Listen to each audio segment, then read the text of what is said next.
하나님 말씀은 마태복음 16장 13절부터 20절까지입니다.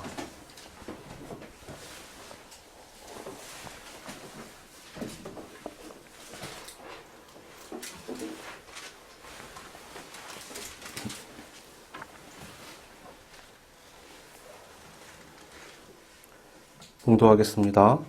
예수께서 빌립보 가이사랴 지방에 이르러 제자들에게 물어 이르시되 사람들이 인자를 누구라 하느냐? 이르되 더러는 세례 요한, 더러는 엘리야, 어떤 이는 예레미야나 선지자 중에 하나라 하나이다. 이르시되 너희는 나를 누구라 하느냐? 시몬 베드로가 대답하여 이르되 주는 그리스도시요 살아계신 하나님의 아들이시니이다. 예수께서 대답하여 이르시되 바요나 시몬아, 내가 복이 있도다. 이를 내게 알게 하니는 혈육이 아니요 하늘에 계신 내 아버지시니라. 또 내가 내게 이르노니 너는 베드로라. 내가 이 반석 위에 내 교회를 세우리니 음부의 권세가 이기지 못하리라. 내가 천국 열쇠를 내게 주리니 네가 땅에서 무엇이든지 매면 하늘에서도 매일 것이요 네가 땅에서 무엇이든지 풀면 하늘에서도 풀리리라 하시고 이에 제자들에게 경고하사 자기가 그리스도인 것을 아무에게도 이르지 말라 하시니라. 아멘. 오늘은 우리 교회 창립 2주년을 맞이한 날이고 또 대강절 첫째 주일이기도 합니다. 여러분, 세상에는 참 많은 교회가 있죠. 또 그 교회 중에 하나잖아요. 여러분, 역사를 통해서 보면요, 훨씬 더 많은 교회가 있었고 또 사라졌습니다. 지난 2000년 동안 대체 얼마나 많은 교회가 생겨났다가 없어졌는지 도저히 셀 수가 없을 정도죠. 성경에 기록될 정도로 유명하고 중요했던 초대 교회들도 지금까지 남아있는 곳은 한 군데도 없습니다. 건물이 있었다는 어떤 흔적만 남아있지 찾아볼 수가 없는 거죠. 유럽의 유명한 교회들도요, 건물의 주인이 바뀌면서 레스토랑이 되기도 하고 클럽이 되기도 했던 교회들도 있습니다. 역사의 한 페이지를 장식했던 유명한 교회 건물들이 없어지거나 용도가 바뀌는 것은 무척 안타까운 일입니다. 그러면 왜 하나님은 그처럼 역사 가운데 중요했던 유명했던 그 교회 건물들을 그렇게 사라지게 두시거나 아니면 용도가 바뀌는 것을 그냥 내버려 두신 걸까요? 그리고 예루살렘 성전을 통해서 그 이유를 알 수가 있습니다. 여러분, 예루살렘 성전이라는 건 출애굽한 이스라엘 백성들이 가나안 땅에 들어가면서 성막을 대신해서 세워진 건물입니다. 하나님이 이스라엘 백성들과 이 광야에서 함께 하시기 위해서 필요했던 장소가 무엇이었느냐? 그게 성막이었죠. 성막에서 뭘 했는지 우리가 잘 알잖아요. 거기선 죄를 씻는 작업을 합니다. 그렇게 거룩한 백성으로서 계속 죄를 씻어내야지만 하나님이 그들과 함께 하실 수 있는 거죠. 그 성막이나 성전이나 그 성소 안에는 지성소라는 게 있습니다. 그리고 그 지성소 안에는 우리가 잘 아는 법궤가 있죠. 이 법궤가 상자잖아요. 그 상자 안에 뭐가 들어있는지 아시죠? 그 세 가지 중요한 물건이 들어있는데 하나는 그 십계명이 적혀져 있는 두 돌판, 또 하나는 만나가 들어있는 항아리, 그리고 또 하나는 아론의 쌍난 지팡이입니다. 그 세 가지 다 하나님의 어떤 초월적인 임재를 나타내는 것이죠. 그럼 그게 담겨있는 그 법궤는 그냥 궤냐? 아니요. 그 위에 이제 스랍이라고 해서 천사들의 문양이 새겨져 있고 이 법궤는 하나님의 의자로 의미를 갖습니다. 그러니까 하나님께서 좌정에 계신 곳이 이 성전, 지성소 법궤라고 말할 수 있는 거죠. 그래서 그 이스라엘 백성들이 블레셋하고 싸울 때 전쟁에서 막 지니까 이 법궤를 전쟁터에 한번 갖고 나간 적이 있어요. 왜 갖고 나가느냐? 그런 원리죠. 하나님이 앉아 계시는 의자니까 우리가 그 의자를 끌고 전쟁터에 나가면 하나님이 이 전쟁을 이기게 하실 수밖에 없겠지. 굉장히 미련한 생각이지만 그 당시의 사람들은 아주 심각하게 이 일을 했었습니다.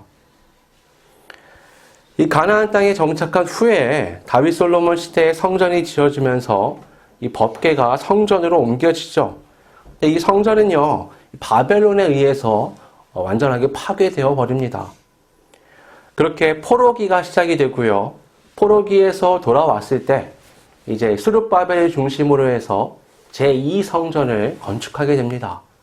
이때는 매우 어려울 때라 첫 번째 성전에 비해서는 조금 초라한 그런 성전을 짓게 되는데 이것마저도 로마에 의해서 반파가 되고 맙니다. 헤롯 시대에, 예수님 시대에 대해서 다시 이 성전을 증축하게 됩니다. 이 규모가 굉장히 커서 가장 큰 성전이 헤롯 시대 때 세워지게 되었던 거죠. 하지만 이 성전조차도 주 70년에 돌 하나에 돌 하나도 남지 않고 완전히 무너지게 됩니다. 지금 우리가 통곡의 벽이라고 알고 있는 그 벽은요, 성전 건물이 아니라 외벽의 한 부분에 불과합니다. 그러니까 그 성전을 구성하는 많은 것 중에 외벽 한 조각만 남게 된 거죠. 근데 여러분, 지금 이스라엘 사람들은요, 그 성벽 조각에 엄청나게 많은 의미를 부여합니다. 마치 하나님이 거기 임재하신 것과 같이 거기다 많은 걸 의미하고 거기서 많은 예식을 진행을 합니다. 근데 만약에 성전이 남아 있었다고 생각을 해보세요. 이게 얼마나 우상화가 됐을까요? 그럼 한번 생각해 보십시오. 성전이 있기 전에 하나님이 안 계셨습니까? 계셨죠. 아브라함과 이삭과 야곱은 하나님을 늘 만나고 하나님께 직접 음성을 들을 수 있었던 사람들이었습니다. 성전은 사실 하나님이 거하실 집이 필요해서 만들어진 게 아니라 인간이 가시적인 것에 영향을 너무 많이 받으니까 이스라엘 백성들의 신앙을 위해서 주어졌던 겁니다. 근데 그 성전이 갖는 의미를 찾지 않고 성전 자체의 의미를 두어버리게 되면 그때부터 성전은 제 기능을 하지 못하게 되는 거죠. 그런 것들이 이 이스라엘 역사 가운데는 굉장히 많이 있었습니다. 모세를 한번 생각해 보시면요. 모세는 하나님이 사용하신 엄청난 일꾼이었죠. 하나님과 이스라엘 백성 사이에서 중재자 역할을 할 정도로 대단했습니다. 하지만 그는 하나님이 힘없는 노인이었을 때 선택해서 부르신 도구에 불과했던 거죠. 그가 만약에 가나안 땅에 들어갔다. 그럼 아마 모세는 왕이 됐을지도 모릅니다. 자기가 원하지 않았겠지만. 그래서 하나님은요, 모세를 가나안 땅에 들어가지 못하게 하시고, 그가 뭐 잘못한 것도 있었지만, 그를 그 가나안 땅에 들어가기 전에 죽게 만드십니다. 근데 그게 어떻게 죽었는지, 그의 무덤이 어디 있는지 아무도 알 수 없게 만드신 거죠. 비슷한 예가 또 있죠. 여러분, 성경을 우리가 아주 중요하게 생각하지만 성경 원본을 찾을 수는 없습니다. 그럼 만약에 성경 원본이 있다고 생각해 보세요. 그러면 사람들이 이 안에 있는 내용에 관심을 두지 않고 그 책 자체를 굉장히 신성시 여겨서 마치 성배를 찾아다니는 것처럼 그 성경은 책 자체만으로 굉장히 신성시 되었을 겁니다. 가만 보면요, 하나님은 그럴 가능성이 있는 것들을 철저하게 없애십니다. 그래서요, 이 땅 가운데, 역사 가운데 수많은 교회가 생겨났다가 사라지는 것은 어떻게 보면 당연한 과정이라고 우리가 볼 수 있습니다. 교회는 건물이 아니라 실제로는 그 안에 있는 공동체이기 때문이죠. 오늘날에도요, 이 교회 건물 자체에 너무 많은 의미를 두거나 그 안에서 지켜지는 많은 것들에 너무 많은 의미를 두기도 합니다. 건물이 유지되고 그 안의 것들을 지키는 것이 우리에게 중요하지 하나님께 중요한 것은 아닙니다. 하나님께서 중요한 것은 그 안에 있는 한 사람이 구원을 얻는 것이죠. 하나님께는 구원이 중요한 것이지 그들이 모여서 만들어나는 그 건물이 중요한 것은 아닙니다. 오늘 본문을 통해서 우리는요, 교회가 어디에 방점을 두고 세워지고 발전해야 되는가 대해서 알 수가 있습니다. 빌립보 가이사랴 지방에 이르렀을 때 예수님이 제자들에게 갑자기 질문을 하십니다. 얘들아, 사람들이 인자를 누구라 하느냐? 인자라는 건 인자가 사람의 아들이란 뜻이잖아요. 여기서 성경에서 이 단어가 사용될 때는 예수님이 자신을 조금 돌려가지고 이제 가리키실 때 사용합니다. 얘들아, 사람들이 나를 누구라고 하느냐? 내 평가가 어떠냐? 그랬더니요, 제자들이 이렇게 대답합니다. 더러는 세례 요한, 더러는 엘리야, 어떤 이는 예레미야나 선지자 중에 하나라 하나이다. 오늘날 우리가 주님을 떠올려 보면 예수님은 사랑과 은혜가 풍성하신 분, 인자하신 분, 이런 이미지가 이렇게 있잖아요. 여러분 그거 아세요? 중세는요, 예수님은 그 어떤 심판자, 무서운 이미지로 등장을 했었습니다. 이 당시에도요, 이미지가 중세랑 좀 비슷해요. 이 여기서 말하는 엘리야, 세례 요한은 굉장히 카리스마 있는 인물들입니다. 세례 요한이 누구예요? 그 헤롯 왕도 두렵지 않고 사람들 앞에서 그에 대해서 잘못을 정확하게 지적하고 말할 수 있는 인물이잖아요. 엘리야는 어떻죠? 아합 왕과 대결을 하고 각을 세우고 그 바알의 선지자들 싸워서 이겼던 굉장히 투쟁적이고 강력한 리더십 그리고 힘을 보여줬던 인물입니다. 예레미야는 우리가 눈물의 선지자로 우리가 보통 알고 있는데 이 사람도 역시 모두가 다 우리는 잘 될 거야 라고 말할 때 하나님의 심판을 선포했던 굉장히 강단 있는 인물이었습니다. 즉 예수님이 이런 선지자들의 이미지로 지금 씌워져서 보인다는 거예요. 그 얘기는요, 그 당시에 사람들이 그러한 메시아를 굉장히 바랬습니다. 여러분, 이 메시아란 단어에 우리는 우리의 영혼을 구원하고 죄와 사망에서 건지신 메시아를 떠올리지만 이 당시에 이스라엘이 꿈꾸던 메시아는 민족의 회복과 부흥을 일으킬 사람이었어요. 그런 사람으로서 예수님을 바라봤던 거죠. 그리고 특히나 사람들은 예수님을 선지자로 바라봤던 것처럼 보입니다. 예수님이 헤롯 정부가 하는 말 또는 그 성전의 부패한 세력들과는 다른 말씀을 하시고 그들과는 각을 세우는 것처럼 보였던 거죠.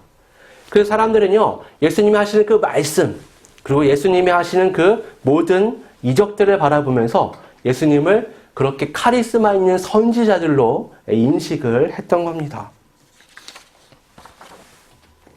그러나 이것은 예수님에 대한 설명 중 어떠한 부분은 될 수 있지만 전체라고 말할 수는 없죠. 그래서 예수님이 제자들에게 물으십니다. 야, 그러면 너네는 나를 누구라고 보느냐? 그때요, 베드로가 대표로 나서서 이렇게 대답합니다. 주는 그리스도시요 살아계신 하나님의 아들이시니이다. 여러분, 이 고백은요, 우리 기독교 신앙에 있어서 가장 중요한 고백으로 여겨지죠. 근데 이 고백에 대해서 사람들이 잘못 이해하는 부분이 있습니다. 혹자는요, 마치 이 고백이 베드로 개인이 고백을 한 것처럼 여기기도 하죠. 사실은요, 베드로 개인의 고백이라기보다는 이 제자들을 대표해서 그가 대답했다라고 보는 게 더 적절합니다. 이미 사람들은요, 예수님의 정체에 대해서 굉장히 궁금했어요. 저분이 왜 저런 얘기를 하실까? 저런 표현들, 저런 이적들, 대체 저분이 누구지? 무엇 때문에 이 땅에 오셨지? 분명히 하나님이 선택하신 분은 맞는 것 같은데 저분의 정체는 모르겠다. 대체 누구야? 사람들이 수근수근 하는 거죠. 제자들 역시 그랬습니다. 바로 곁에서 예수님의 말씀을 듣고 그분의 이적을 보면서 야, 이분은 누구지? 사람들은 선지자라고 평가하는데 그게 다는 아닌 것 같아. 그들이 내린 결론은 뭐냐? 주는 그리스도시요 살아계신 하나님의 아들이시다라는 겁니다. 그런데 여기서요, 하나님의 아들이라는 표현이요, 오늘날처럼 그분이 성자 하나님으로서 이 땅에 모든 죄를 짊어지시고 죄와 사망의 권세를 깨트릴 왕이시다라는 개념은 들어있지 않았습니다. 이 당시에 하나님의 아들, 신의 아들이라는 표현은 어떤 거냐면 왕을 의미해요. 실제적인 왕. 그래서 로마를 비롯해서 제국의 왕들은 다 신의 아들, 신의 대리자, 또는 신의 현현 이런 식으로 불렸습니다. 이스라엘에서요. 하나님의 아들이라고 예수님을 부른다는 건요. 당신은 우리의 왕이 되실 분입니다 라고 대답하는 것과 같아요. 이게 굉장히 위험한 정치적인 발언입니다. 그 당시에 이미 헤롯 왕이 있었잖아요. 이 지역을 담당하는 왕이었고 그 너머에는 로마 제국, 로마의 황제까지 겨냥하는 대답이 이겁니다. 그래서 이거는 거의 쿠데타를 우리가 계획하고 있다라고 말하는 것과 동일한 표현입니다. 이 제자들의 평가가요. 다른 사람들이 내린 선지자라는 평가와는 달랐어요. 더 나은 평가이긴 했지만 예수님에 대해 완전히 이해하고 내놓은 말은 아니었습니다. 하지만 그럼에도 불구하고 예수님은 이 표현을 한 베드로에게 극찬을 하세요. 야, 이건 하나님께서 알게 하신 거야. 아직은 여기에 온전한 의미를 담지 못했고 나중에 이 마태복음 같은 성경이 쓰여질 때에야 이게 그런 의미였어 라고 생각하게 되지만 이미 예수님은 크게 칭찬을 하신 겁니다. 왜 가끔 그러잖아요. 어린아이들이 자기도 모르게 어떠한 말을 했는데 단어를 사용했는데 의미는 잘 몰라. 근데 어른이 듣기는 어떻죠? 야, 어떻게 이런 말을 할 수가 있지? 나중에서야 아이가 이게 이런 의미구나 아는 것과 같은 식인 겁니다. 예수님이 시몬에게요 극찬을 하시면서 베드로라는 이름을 주세요. 이 베드로라는 이름은 뭐죠? 반석이라는 의미를 가지고 있잖아요. 그러면서 예수님이요 이 반석 위에 내 교회를 세우겠다라고 말씀하십니다. 이게 얼마나 강력한 것인지 이 교회는 음부의 권세, 곧 모든 어둠의 권세가 이기지 못할 것이다 라고 선언을 하세요. 그리고 또 어떻게 해요? 내가 너한테 천국의 열쇠를 주겠다.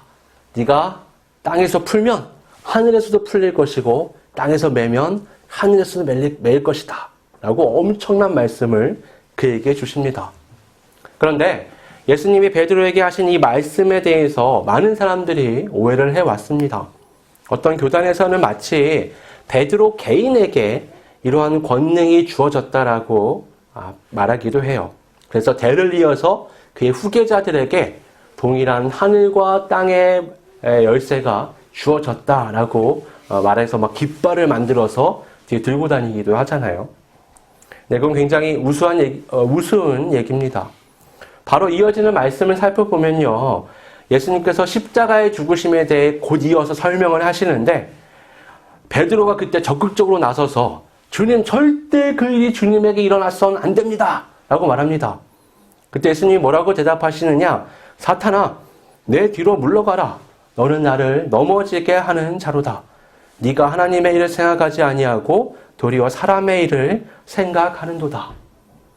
그 사람들의 논리라면 그럼 베드로는 이제 사탄이 된 건가요? 아니죠. 우리 그렇게 생각 안 하잖아요. 그가 한 말, 그의 생각이 사탄적이다라고 말하는 거죠. 그러니까 그 앞에 있는 말씀도 비슷한 맥락에서 이해가 되고 해석이 되어야 하는 겁니다. 베드로에게 주어진 그 놀라운 주님의 말씀, 이 반석 위에 내 교회를 세우겠다. 그리고 천국의 열쇠를 주겠다는 그 말씀은요. 그 개인이라기보다는 이 사도들의 공동체를 통해서 하나님 주님께서 그 일을 하시겠다라고 말씀하셨다는 게 더 적절한 이해라고 말할 수 있습니다. 하지만 그렇다고 해서 베드로 개인에게 예수님이 반석이다라고 말씀하시며 이 반석 위에 내 교회를 세우겠다고 말씀하신 게 너무 축소되거나 의미가 없어져서는 안 되는 겁니다. 그러니까 중세시대에 종교개혁이 일어날 때는요, 이 교황권에 대한 반감이 굉장히 컸습니다. 그래서 교황권을 지지해 줄 것 같은 성경 구절은 다 그 의미를 지워버렸어요. 그래서 오늘 본문도 어때요? 야, 이거 베드로에 대한 거, 이거 교황권을 지지하는 거잖아. 야, 이거 그거 아니야. 베드로 개인에게는 아무 의미가 없는 거야. 라고 애써 축소해버렸습니다. 하지만 그렇게 되면 여러분, 성경을 우리가 균형 잡힌 시각으로 바라보지 못하게 돼요. 분명히 예수님은 베드로 개인에게 너는 반석이야 하면서 베드로라는 새 이름을 주십니다. 마치 아브람에게 아브라함이란 이름을 주시면서 또는 어때요? 야곱에게 이스라엘이라는 이름을 주셨던 것처럼 새로운 이름을 주시면서 그를 통해 일하시겠다라고 말씀을 하십니다. 여러분 사도행전을 보면요. 베드로가 반석과 같은 역할을 하는 것을 우리가 확인할 수 있습니다. 그가 처음에 설교를 하면서 3,000명, 5,000명 이렇게 교회가 부흥되잖아요. 예루살렘 교회가 세워집니다. 그리고요. 최초의 이방인 복음을 전했던 그 고넬료에게 복음을 전했던 그 사건은 베드로를 통해서 이루어졌습니다. 사마리아 성에 혼혈인들이 있잖아요. 그곳에 복음이 전파되었을 때 베드로가 가서 확인하고 안수를 주며 성령의 임재를 목격하게 됩니다. 그래서 나중에 이방인에게 율법이 필요한가, 할례가 필요한가, 아니면 복음만 전하는 것이 필요한가라는 논쟁이 붙었을 때 베드로가 나서서 아주 중요한 연설을 하게 됩니다. 그만큼 베드로는 예수님이 오늘 본문에 말씀하셨던 것처럼 반석과 같이 교회가 탄탄하게 세워질 수 있는 역할을 했었습니다. 하지만 우리가 알다시피 사도행전 중반부를 지나면 베드로에게서 무게중심이 바울로 옮겨지게 되죠. 그 얘기는 뭐냐면 베드로만 그런 역할을 하는 건 아니라는 겁니다. 교회란 어떤 거냐? 베드로가 가지고 있었던 그 신앙의 고백, 주님에 대해서 그 신앙의 고백을 갖고 있는 자들, 그 열정과 신앙을 갖고 있는 자들을 통해서 주님께서 교회를 세우신다는 말씀이 됩니다. 그래서요, 이 베드로에 대한 예수님의 말씀은 너무 확대 해석해서도 안 되지만 너무 축소해서 해석해서도 안 됩니다. 오늘 본문을 통해서 우리가 분명히 알 수 있는 것은 주님께서 세우신다고 말씀하신 교회가 건물은 아니라는 겁니다. 예수님은요, 한 번도 건물을 세우신 적은 없죠. 그렇죠? 그리고 베드로가 어디 가서 건물을 세운 건 아니잖아요. 성경 어디에도 베드로가 열심히 성전 건축을 했다더라 이런 얘기는 찾아볼 수가 없습니다. 예수님은 베드로를 반석으로 해서 그 위에 교회를 세우겠다고 말씀하셨습니다. 이 교회를 뜻하는 헬라어 에클레시아는요, 이 구별된 사람들의 모임을 의미합니다. 예수님은 단 한 번도 건물을 세우겠다고 하신 적은 없습니다. 가시적인 무언가가 강조되기 시작하면요, 반대로 무형의 예수 그리스도가 머리 되심이 흐려지게 됩니다. 여러분 언제나 그래 왔습니다. 그것이 건물이든 사람이든 물건이든 간에 교회 안에서 어떤 특정한 것이 의미를 너무 갖게 되는 순간 우리가 진정으로 의미를 두고 초점을 맞춰야 할 예수 그리스도는 점점 희미해져 버립니다. 베드로에게 천국의 열쇠가 주어졌다는 것은 그가 선포하게 될 메시지와 깊은 연관이 있었습니다. 그의 신앙의 고백, 곧 모든 사도들이 하고 있는 그 신앙의 고백처럼 예수님은 성자로서 인류의 죄를 짊어지고 죽으셨다가 부활하십니다. 그것은요, 세상에 대한 복음이죠. 좋은 소식입니다. 베드로가 복음을 전할 때마다 그것이 받아들여지고 그것을 믿는 사람들에게는 구원이 주어지게 되고요. 그 복음이 전파되는 이 땅에서 그것을 거부하는 자들에게는 구원이 주어지지 않게 됩니다. 이것이 땅에서 풀면 하늘에서 풀리고 땅에서 매면 하늘에서 매인다는 것과 같은 원리입니다. 하나님의 영역은 위에 있다고 생각을 했는데 이 땅에 사람이 복음을 전하는 그곳에 놀라운 하나님의 구원의 역사가 일어나는 겁니다. 그 이전까지 생각하기 아주 어려웠던 사건이 이때부터 시작된 거예요. 우리는 자연스럽죠. 하지만 이 시대 전에는 그런 것은 찾아볼 수가 없었던 겁니다. 하늘이 이 땅의 복음의 역사를 통해서 열리고 닫히는 놀라운 일들이 이때부터 일어나기 시작했던 겁니다. 예수님은 분명하게 말씀하십니다. 내가 이 반석 위에 내 교회를 세울 것이다. 이건요, 교회가 사람의 의지로 세울 수 있는 것이 아니라는 것을 의미합니다. 교회는요, 여러분, 예수님이 세우시는 겁니다. 그러면 이런 질문이 나오게 되죠. 그러면 이 땅에 있는 모든 교회라는 간판을 붙이고 있는 곳들은 예수님이 세우신 것이냐? 왜 이런 질문을 하느냐? 왜냐면 교회를 통해서 너무 불의한 일들을 우리가 많이 겪잖아요. 도대체 이건 어떻게 된 거지? 여러분, 모든 교회를 예수님이 세우시는 거냐? 우리가 봤을 때 표면적인 모든 교회를 예수님이 세우신 거냐? 저는 그렇게 생각하지 않습니다. 베드로같이 반석이 될 수 있는 신앙을 가진 사람들을 통해서 예수님은 교회를 세우시죠.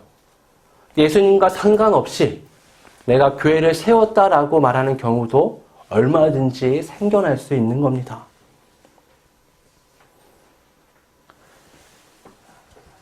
사람이 교회로 모인다고 해서 모든 교회가 예수님이 세우고 인도하는 것이라고 말할 수는 없습니다. 여러분, 오늘날 교회가 얼마나 많은 불법과 불의를 저지릅니까?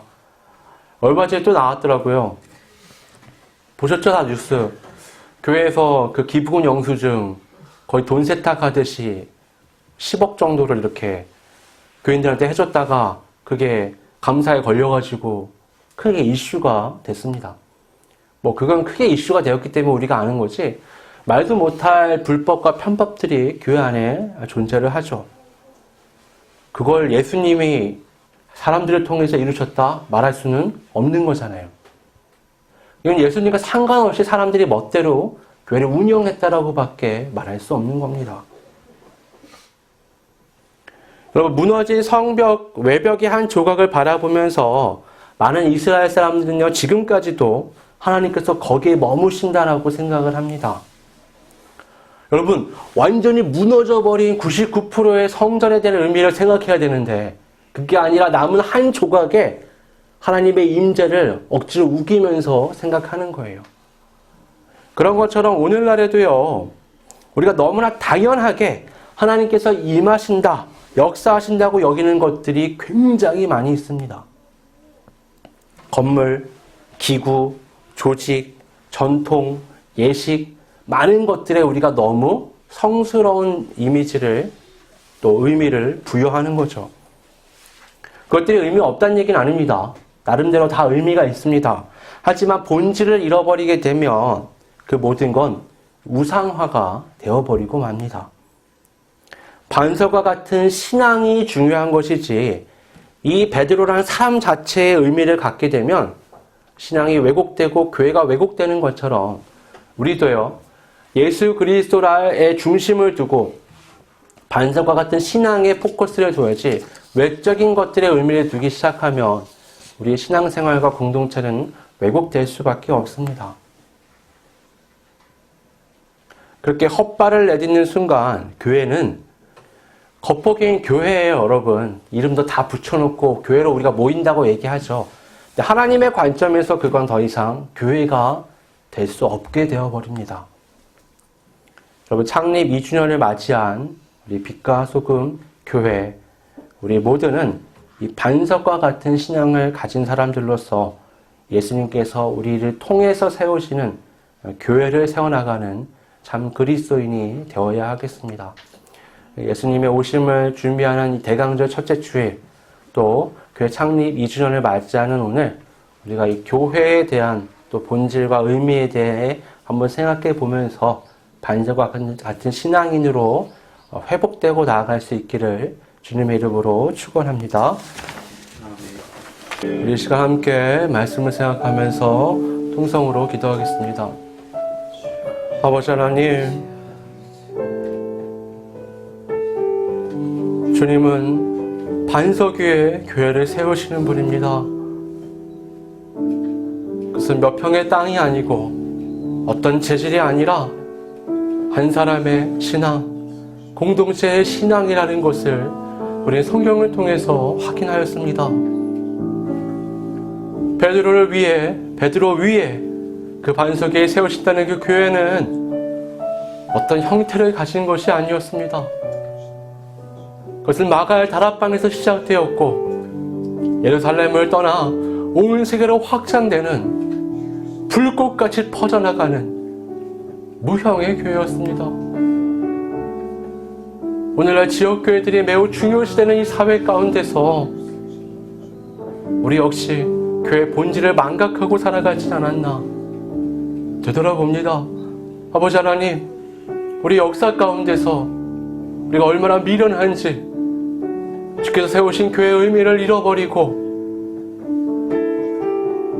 내가 옳다고 여기고 의미 있다고 여기는 것들을 하나님께 강요하며 잘못된 우상들을 세워나갈 때가 많았습니다. 그래서 우리의 역사는 하나님께서 철저하게 그 우상들을 파괴하시며 부수시는 역사였습니다. 그렇게 성전도, 그렇게 사람도, 그렇게 성경조차도 의미를 잃어버릴 때 다 없이 하시며 하나님을 바라보게끔 우리를 인도해 주셨습니다. 우리 빛과 소금 교회도 그런 상황 가운데 놓여 있습니다. 아버지 하나님, 언제나 주님이 우리에게 의미가 되며 중심이 되고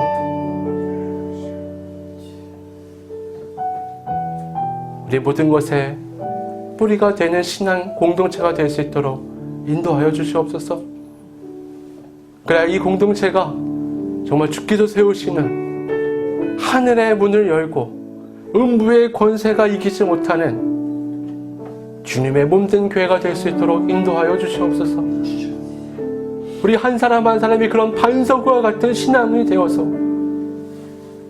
이 교회를 온전히 세워나갈 수 있도록 주님 이끌어 주시옵소서.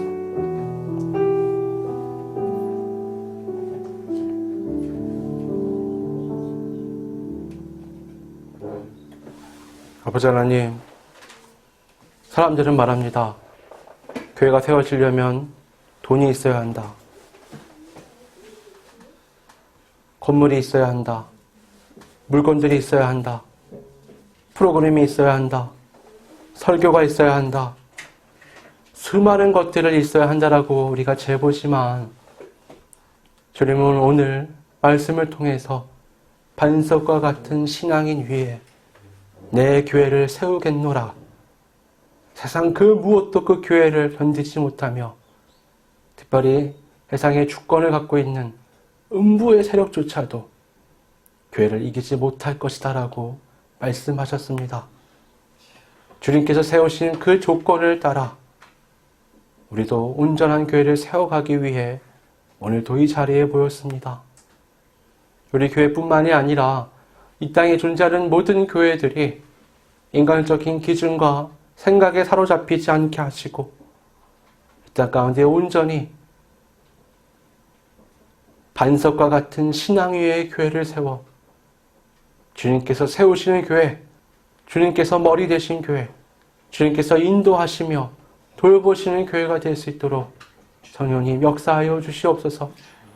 그래 이 사회와 세상 가운데 손가락질 받는 교회들이 아니라 진정 빛을 발하고 맛을 내는 세상의 모든 기준문을 넘어서서 세상 사람들에게 선한 영향력을 줄 수 있는 교회들이 될 수 있도록 주님 인도하여 주시옵소서. 거룩하신 예수님의 이름으로 기도드립니다.